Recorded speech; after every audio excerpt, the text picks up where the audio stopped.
সবার জন্য গর্বের দিন। পেহেলগাঁও প্রত্যাঘাত নিয়ে প্রতিক্রিয়া প্রধানমন্ত্রী নরেন্দ্র মোদীর। P4 insulated water tanks, kitchen and bath fittings, বিশুদ্ধ জল, সুস্থ জীবন, P4 আজীবন। প্রত্যাঘাতের পর কেন্দ্রীয় মন্ত্রিসভার বৈঠক হয়। সেই বৈঠকে মন্ত্রিসভার সামনে এই প্রতিক্রিয়া জানান প্রধানমন্ত্রী। এয়ার স্ট্রাইকের জন্য বাহিনীর প্রশংসা করে গোটা মন্ত্রিসভা। এরপর রাষ্ট্রপতি ভবনে গিয়ে রাষ্ট্রপতির সঙ্গে সাক্ষাৎ করেন প্রধানমন্ত্রী। আগামীকাল সকাল 11টায় সর্বদল বৈঠক ডেকেছে কেন্দ্রীয় সরকার।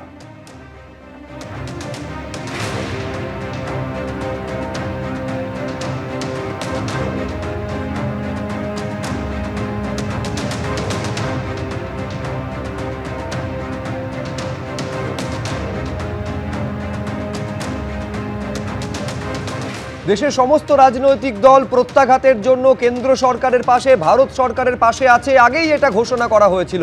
আজকে যখন প্রত্যাঘাত পূর্ণ হলো, তারপর তারা কে কি বলছেন দেখুন।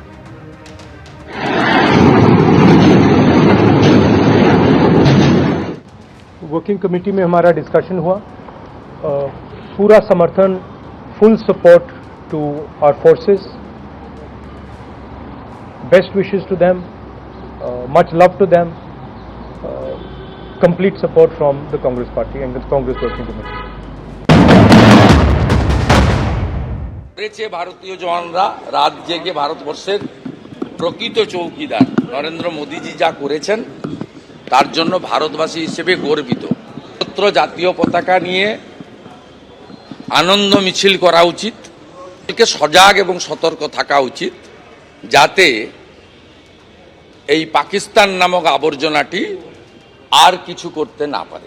অপারেশন সিন্দুর, পহলগাঁওতে যে ভয়ঙ্কর জঙ্গি হামলা, আমরা এক কাট্টা হয়ে তার বিরোধিতা সমালোচনা করেছি। মাননীয় মুখ্যমন্ত্রী পরিষ্কার বলে দিয়েছেন, বাংলাদেশ ইস্যুতেও এখানেও আন্তর্জাতিক যে ইস্যু, সেখানে কিন্তু চিরাচরিত রীতি অনুযায়ী রাজ্য কেন্দ্রীয় সরকারের পাশে থাকবে, দেশ এ ব্যাপারে এক কাট্টা।